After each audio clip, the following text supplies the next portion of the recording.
Selamat pagi Opa Oma sekalian yang terkasih dalam Tuhan Yesus Kristus. Pertama-tama saya izinkanlah memperkenalkan diri. Saya Oma Hartini Prianto dari GPIP Petra Bogor.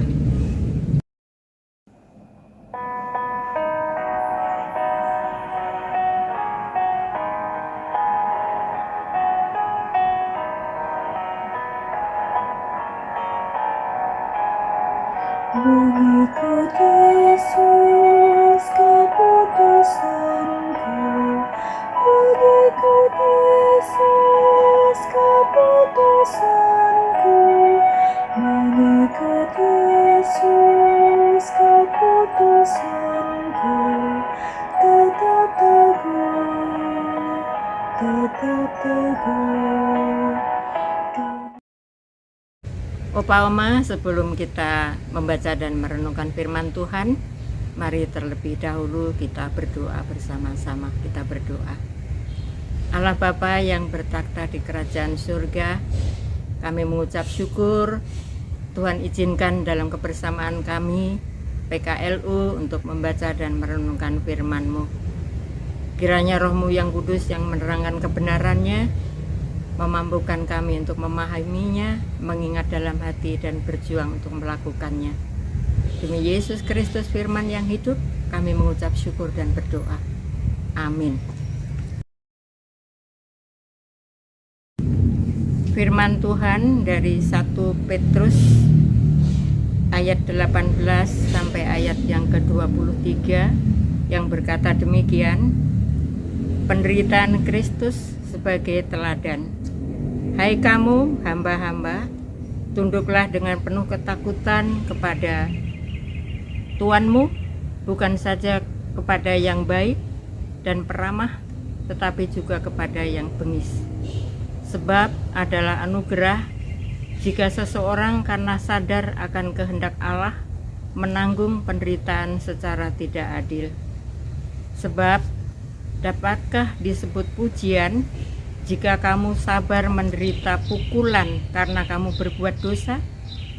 Tetapi jika kamu berbuat baik dan karena itu kamu sabar menderita, hal itu adalah anugerah di hadapan Allah. Sebab untuk itulah kamu dipanggil, karena Kristus pun telah menderita untuk kamu dan telah meninggalkan teladan bagimu, supaya kamu mengikuti jejaknya. Ia tidak berbuat dosa dan tipu daya tidak ada dalam mulutnya. Ketika ia dicaci maki, ia tidak membalas dengan mencaci maki. Ketika ia menderita, ia tidak mengancam, tetapi ia menyerahkan dirinya kepada Dia yang menghakimi dengan adil. Demikian firman Tuhan.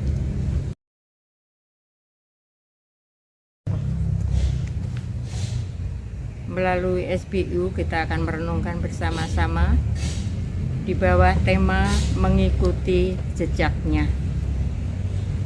Ada puisi terkenal, Jejak Kaki di Pasir, ditulis oleh Margaret Fishback Power. Tertulis begini: suatu malam aku bermimpi, aku berjalan di sepanjang pantai bersama Tuhan. Di langit gelap terlintas adegan demi adegan dari hidupku. Untuk setiap adegan, aku melihat dua pasang jejak kaki di pasir, satu milikku dan satu milik Tuhan. Hanya ada dua pasang kaki.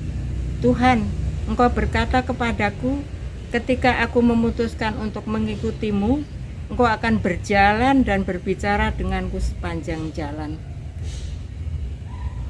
Tetapi aku sadar bahwa selama masa-masa paling sulit dalam hidupku, hanya ada satu pasang jejak kaki. Aku hanya tidak mengerti mengapa ketika aku paling membutuhkanmu, Engkau meninggalkanku. Dia berbisik, anakku yang terkasih, aku mencintaimu dan tidak akan pernah meninggalkanmu. Tidak akan pernah selama cobaan dan ujianmu meninggalkanmu. Tidak akan pernah Ketika kamu melihat aku pasang jejak kaki, saat itulah aku sedang menggendongmu. Perjalanan hidup umat Tuhan kerap kali mengalami kesulitan. Sama seperti jemaat di Asia Kecil yang saat itu juga mengalami penganiayaan, kesulitan, perbudakan oleh kekuasaan kekaisaran Romawi. Maka sebagai budak-budak Kristen, mereka berusaha tetap bertahan dalam penderitaan. Mereka yakin tidak sendirian menghadapi penderitaan itu. Ada Tuhan yang akan menolong, bahkan menggendong mereka, seperti kata puisi dalam Margaret Peaceback, Power, di atas itu. Meskipun mereka diperlakukan tidak adil, bengis, dihina, dan dicaci maki, orang yang menindas mereka, penulis anjurkan umat Tuhan jangan membalas kejahatan dengan kejahatan. Adalah anugerah jika seorang tetap berbuat baik dan sadar ketika masih menderita. Ingatlah, Yesus telah lebih dulu menderita untuk umatnya. Yesus telah memberi contoh bahwa dalam penderitaannya ia tidak membalas sedikit pun perbuatan manusia yang jahat. Ia tetap memanggil dan merangkul umatnya untuk mengikuti jejak dalam perbuatan baik.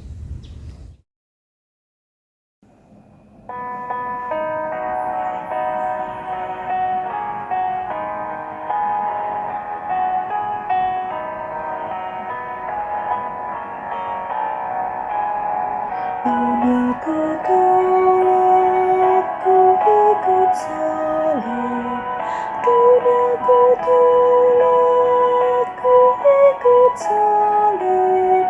Duniaku tolak, ku ikut salib. Tetap teguh, tetap teguh.